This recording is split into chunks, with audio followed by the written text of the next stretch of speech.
Bonjour, chers auditeurs, et bienvenue à l'émission Dans mon quartier. Mon nom est Lucille Collard, je suis la députée provinciale libérale pour la circonscription d'Ottawa-Vanier, récemment réélue. Et aujourd'hui, je me prête au jeu d'être votre animatrice du jour pour justement parler des enjeux qui concernent notre quartier. Et avant de me lancer dans la discussion, je veux quand même remercier Rogers d'offrir cette tribune, de m'offrir cette opportunité de pouvoir vous apporter cette information puis cette discussion pour partager ça avec vous. Alors, dans le cadre de l'émission aujourd'hui, j'ai deux invités et ma première invitée s'appelle Joanne Leroux. Elle est une résidente de Vanier depuis au moins aussi longtemps que moi, donc depuis au moins 35 ans. Alors, Joanne, bienvenue à l'émission. Merci, Lucille, de ton accueil. Alors, on va commencer avec une petite question facile, une question ouverte, puis après ça, on pourra se diriger vers des enjeux qui te préoccupent. Je sais que tu es à Vanier depuis longtemps, comme on vient de le dire. Alors, tu es très impliquée au niveau de la francophonie, à différents niveaux également, autant au niveau de la communauté, au niveau scolaire également. Mais j'aimerais te demander en premier, qu'est-ce qui fait de Vanier un quartier aussi spécial? J'aime beaucoup Vanier. D'abord, je l'ai choisi parce que c'était un quartier, un bastion de la francophonie de l'Ontario. J'ai choisi d'habiter à Vanier pour cette raison-là, d'abord. Et puis, Vanier, c'est spécial parce que c'est comme un microcosme du Canada. D'abord, il faut souligner que c'est un territoire Anishinaabe, Algonquin, non-cédé. Et puis, on y retrouve le centre Wabano. On l'appelle aussi le Petit Nunavut parce qu'il y a une plus grande agglomération de résidents Inuits après le Nunavut. Et puis, bien sûr, comme je le disais, il y a un bastion, c'est un bastion encore de la francophonie. On a eu des piliers comme Bernard Grandmaître, Gisèle Lalonde, encore Madeleine Meyer. Et puis, donc, ça la rend unique. Oui, on a des artistes, on a des scientifiques, des comédiens, les créations in vivo, par exemple. Et puis, les gens, faut le souligner, Vanier, avant la fusion de la ville, c'était un quartier de 2,6 km². Alors, c'était un village dans une ville. Tout petit. Tout petit. Et puis, c'est presque au centre-ville d'Ottawa. Donc, on avait tous les services, etc. Et donc, c'était à l'époque, on pouvait appeler le maire à la maison si on voulait un service, etc. Donc, c'est tricoté serré, Vanier.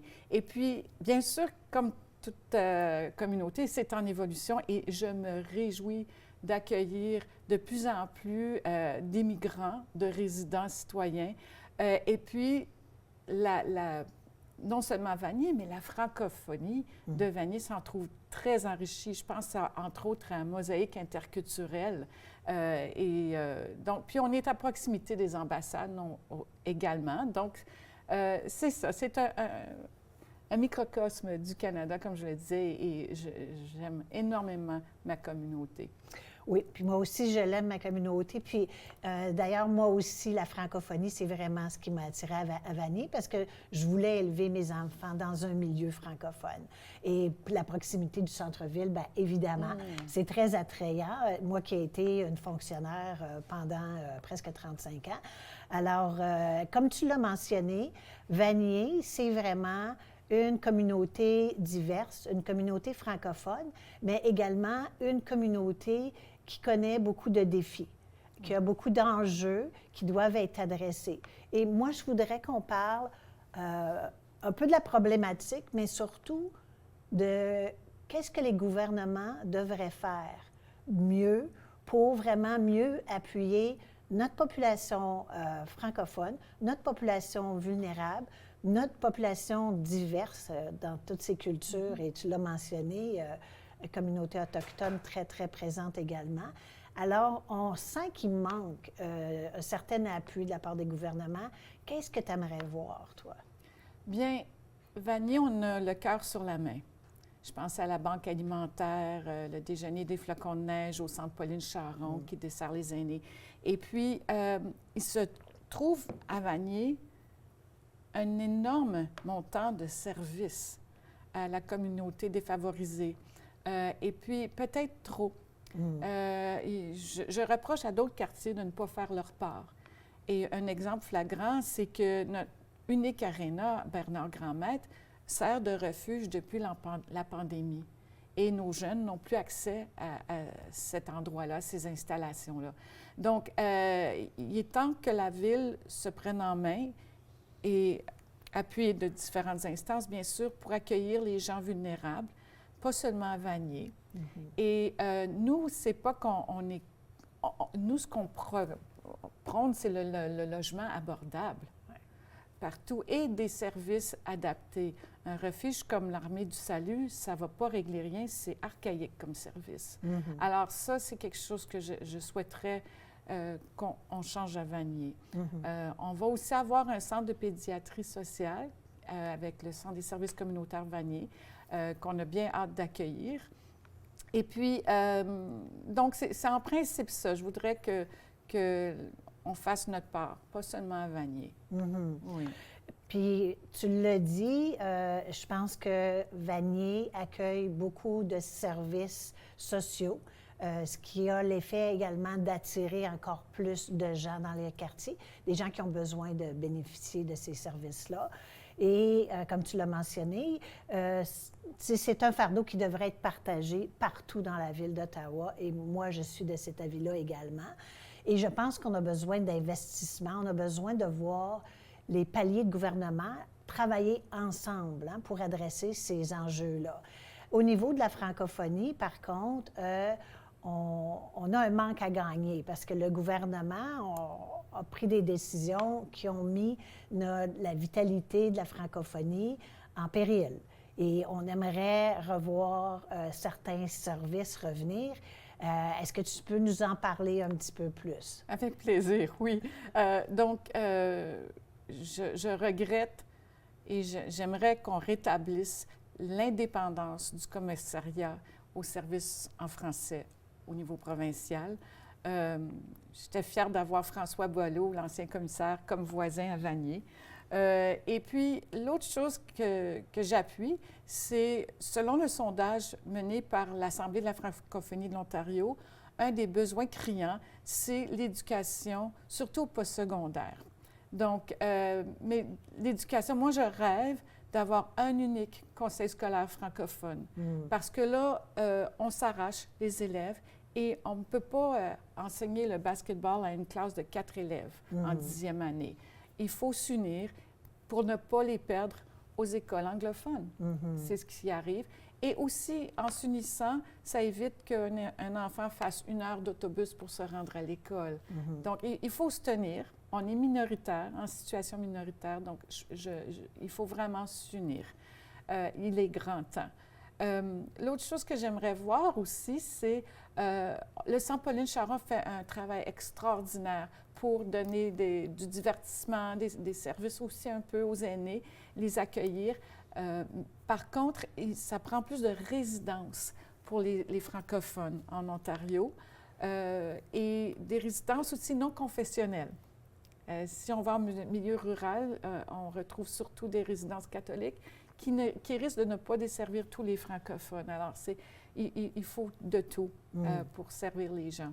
Donc, en principe, je dirais que c'est ce qui se passe. Et bien sûr, je pense aussi aux écoles des adultes qu'on accueille, qui arrivent d'autres pays et qui veulent absolument une reconnaissance des acquis.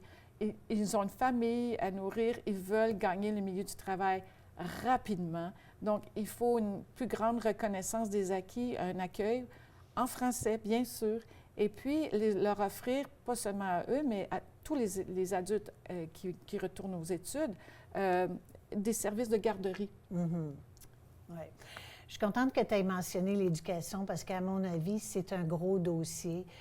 pour lequel le gouvernement peut vraiment jouer une part active parce qu'on a besoin de soutenir notre système d'éducation francophone, mais surtout le continuum, donc de la garderie jusqu'au postsecondaire et même l'éducation aux adultes. C'est ça qui va protéger la vitalité, puis qui va pouvoir assurer qu'on va avoir des travailleurs qui vont pouvoir offrir les services dont on a tous besoin. On a une pénurie d'enseignants. Le gouvernement a des recommandations sur la table qu'il pourrait mettre en œuvre.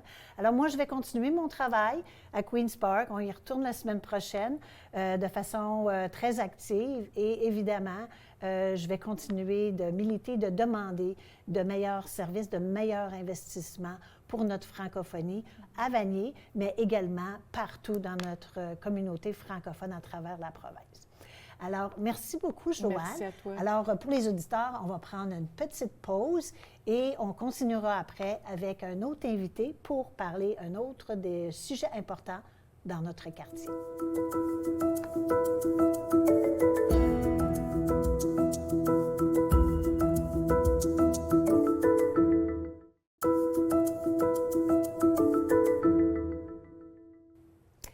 Alors, re-bienvenue tout le monde. On a eu la petite pause et maintenant on est de retour à l'émission Dans mon quartier. Et pour parler d'autres enjeux, j'ai avec moi aujourd'hui M. Sébastien Lemay. Je t'appelle M. Sébastien, mais on se connaît bien quand même. Oui. Sébastien est sergent intérimaire pour la police d'Ottawa. Et on va parler un petit peu du rôle qu'il a comme police d'Ottawa, mais aussi des enjeux qu'il voit sur le terrain et peut-être qu'est-ce qu'on pourrait faire de mieux pour, premièrement, rendre leur travail plus facile, mais aussi s'assurer qu'on aide les gens qui sont dans le besoin. Alors, Sébastien, on peut commencer avec une question un peu plus générale. C'est quoi le quotidien d'un agent de police à Ottawa? On a plusieurs équipes différentes, donc c'est sûr que le quotidien va varier d'une équipe à l'autre. Pour ma part, comme tu l'as dit, je suis sergent intérimaire avec la police communautaire, donc le district central. Donc c'est sûr que notre rôle en est vraiment un d'agent et d'agente de liaison, notamment avec les comités de résidents, les associations de commerçants. Puis encore une fois, nos journées sont garnies de rencontres, d'entrevues, de suivi de dossiers aussi. Donc on reconnaît que le travail policier en est un très difficile pour nos patrouilleurs et puis ils interviennent souvent dans des situations où est-ce que malheureusement ils doivent passer vite au prochain appel. Donc c'est notre rôle aussi là, de faire un suivi avec certains résidents ou commerçants, quelconque personne là, aurait appelé le service de police d'Ottawa, un peu pour décortiquer là, l'intervention, des fois offrir la perspective de l'agent ou de l'agente qui ont répondu à l'appel. Et puis de voir aussi peut-être des fois des solutions à moyen ou à long terme. Donc dans le cas de certains enjeux qu'on a qui reviennent de façon chronique, où est-ce que les gens nous appellent, ce qu'on encourage de faire, mais justement de travailler avec les partenaires, puis d'essayer d'élaborer là, des solutions, comme je dis, là, à moyen ou à long terme pour venir à bout là, de ces enjeux-là. Tu as mentionné évidemment ton rôle aussi en tant que police communautaire, donc vous ne faites pas juste de l'intervention. Moi, je t'ai vu souvent à des événements communautaires, justement, et je trouve que vraiment c'est une belle amélioration de voir la présence de la police dans un contexte qui n'est pas un contexte d'intervention, un contexte qui peut peut-être être perçu comme être menaçant par certains membres de la communauté. Donc, de vous avoir participé à des barbecues, des pique-niques, toutes sortes d'événements comme ça, je pense que ça fait son grand bout de chemin pour essayer d'avoir une meilleure interaction entre les agents de police et les gens de la communauté. Dis-moi comment tu as vécu ça dans les dernières années. Qu'est-ce que tu as vu comme évolution au niveau du comportement des gens, puis ce que tu apprécies le plus là, dans ce rôle-là? Oui, bien, je suis content que tu aies amené là, la notion là, des activités là, proactives qu'on fait, parce que c'est vrai que c'est un gros morceau de notre travail. J'en parlais justement avec Joanne, ta première invitée, le point de vue des nouveaux arrivants, des fois qui arrivent avec leur peur, littéralement là, des services policiers, parce que dans leur pays d'origine, c'est pas la même chose. Donc, vraiment une grande fierté par rapport à mon travail de participer dans ces événements-là, de créer des liens.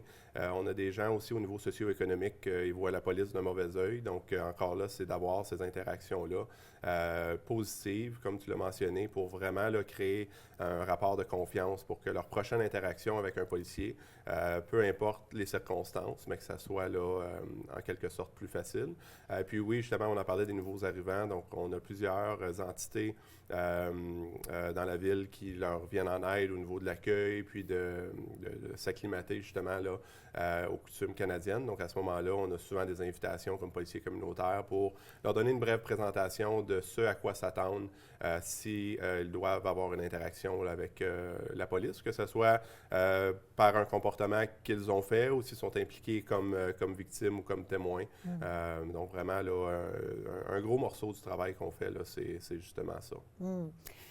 Une question qui est un peu plus sensible, là, c'est toute la question des personnes racialisées qui se sentent persécutées par la police. On en entend beaucoup parler sur les médias sociaux ou même dans les nouvelles. Il y a souvent des incidents qui impliquent la police et les gens racialisés le décrient, le dénoncent. Ils se sentent persécutés, mais moi, je sais que du côté de la police, il y a des efforts qui sont faits. Peux-tu me parler justement de façon concrète, qu'est-ce qui est fait pour sensibiliser le travail des agents sur le terrain pour que ces gens-là, justement, se sentent pas persécutés? Oui, bien c'est sûr que tu l'as dit, les médias sociaux, là, c'est un gros enjeu auquel on doit apprendre à faire face. Entre autres, il y a beaucoup justement d'interactions qui sont rapportées, parfois au Canada, parfois ailleurs dans le monde, justement, qui décrivent des situations là, telles que celle dont tu veux parler, donc que tu viens de mentionner. Donc, c'est sûr qu'à ce moment-là, c'est un défi pour nous de un peu déstigmatiser notre rôle puis de faire en sorte que, oui, le profilage racial existe, mais c'est vraiment quelque chose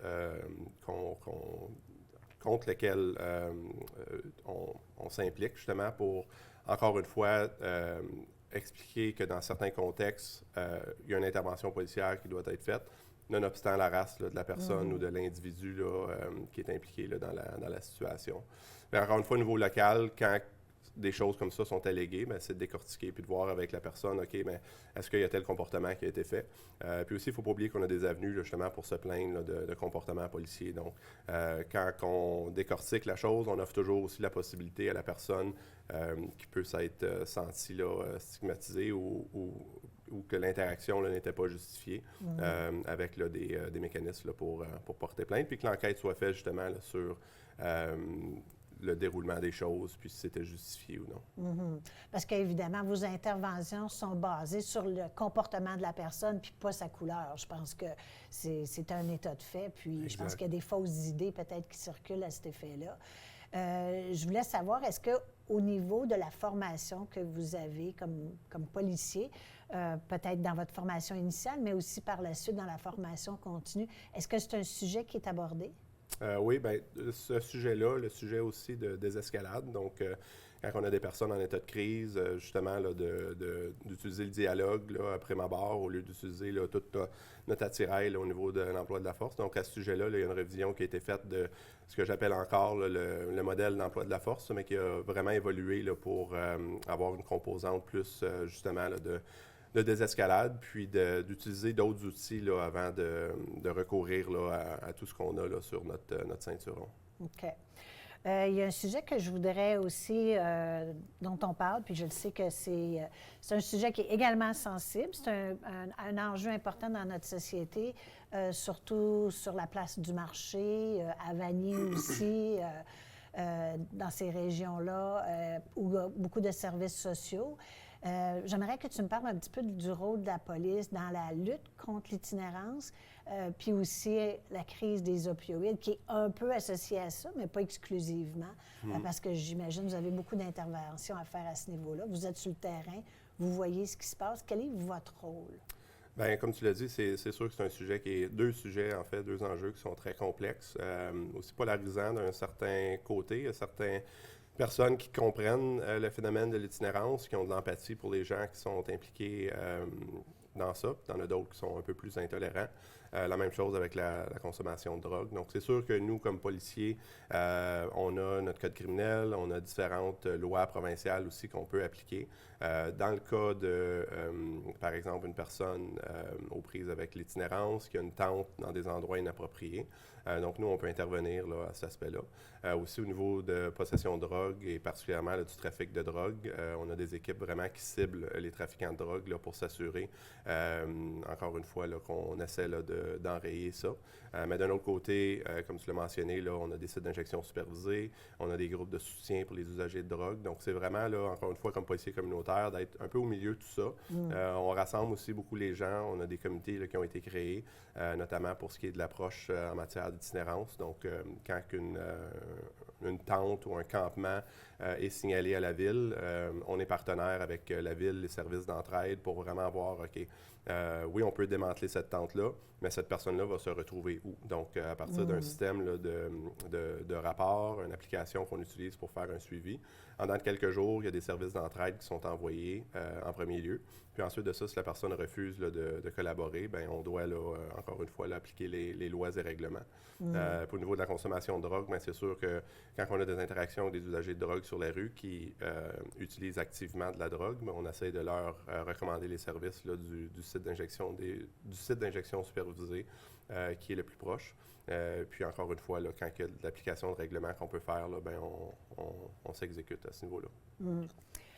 Les résidents qui sont dans le milieu de cette crise-là, l'itinérance aussi, qui est la crise des opioïdes, notamment, évidemment, les gens de la Basse-Ville, les gens de Côte-de-Sable, sont un peu aux prises avec les conséquences de cette vulnérabilité-là.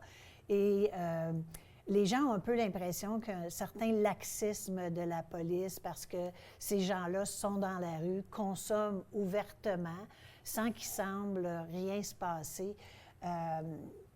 C'est quoi ton appréciation de cette problématique-là? Qu'est-ce qui pourrait être fait, justement, pour vraiment aider ces personnes-là, pour pas qu'elles ne soient dans la rue, justement, à consommer ouvertement.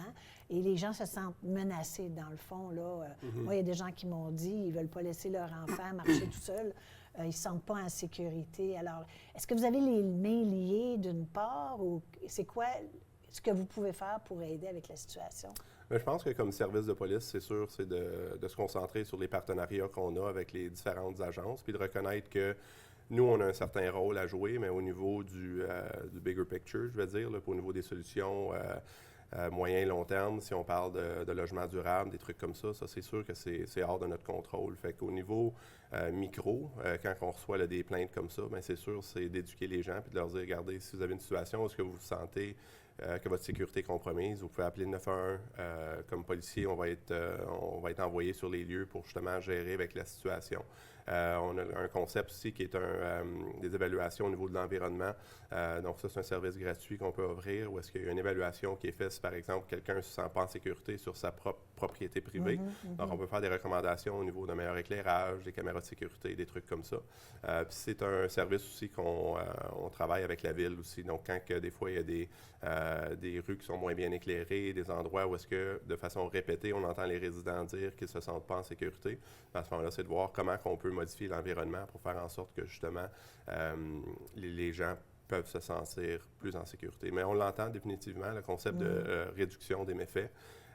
Encore une fois, le focus est beaucoup sur les usagers de drogue. C'est correct, ça a sa part, mais je pense que de plus en plus, les différentes agences avec lesquelles on travaille, qui sont focusées sur les usagers de drogue, considèrent aussi l'impact qu'ils ont sur le voisinage dans lequel ils se trouvent. Donc, de plus en plus, on a des philosophies là, de justement des contrats de bon voisinage, où est-ce que même si, en principe, la responsabilité de l'agence sociale se limite à leur propriété et à leur bâtisse, ils vont envoyer leurs membres là, pour l'outreach, même à certains niveaux pour la sécurité, pour, encore une fois, là, nous aider à patrouiller là, le secteur pour s'assurer que les comportements tels que ceux que tu as décrits n'ont pas un impact négatif là, sur les résidents de la communauté. je pense que tu as touché un point important pour que ces gens-là ne soient pas dans la rue en train de consommer. Ils ont besoin de logement. Ils ont besoin de logement avec des services de soutien pour les aider à travers la crise de vie dans laquelle ils sont.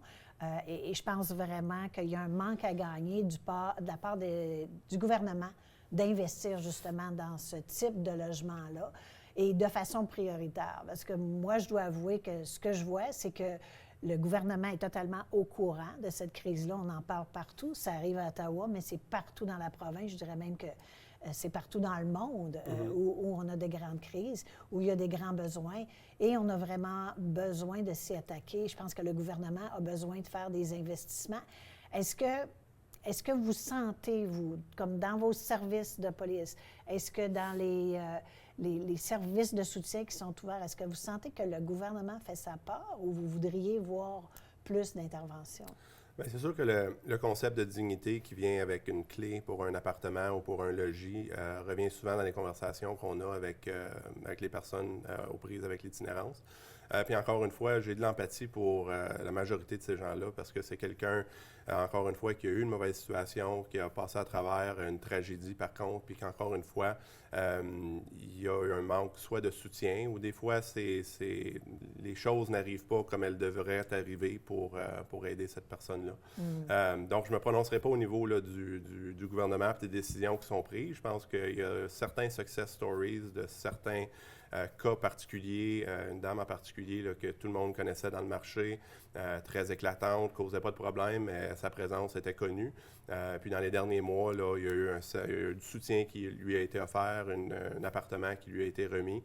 Puis encore une fois, là, un bon soutien pour cette personne-là qui est encore là, dans un appartement, puis avec qui j'ai encore là, des contacts là, assez réguliers, ou du moins là, dont j'ai de ces nouvelles. Donc, il y a des bonnes histoires comme ça. Puis d'un autre côté, il y a des histoires, on en parlait là, avant de commencer l'émission, où est-ce qu'il semble avoir peut-être une certaine désorganisation ou un manque de coordination en différents services. Où est-ce que quelqu'un qui se retrouve en situation d'itinérance, qui est en train d'évoluer vers peut-être là, une résidence, il tombe entre les cracks parfois. Là. Donc, définitivement, une meilleure coordination, ça serait l'idéal. On est à la fin de l'émission déjà. Ça a passé très vite, des sujets passionnants.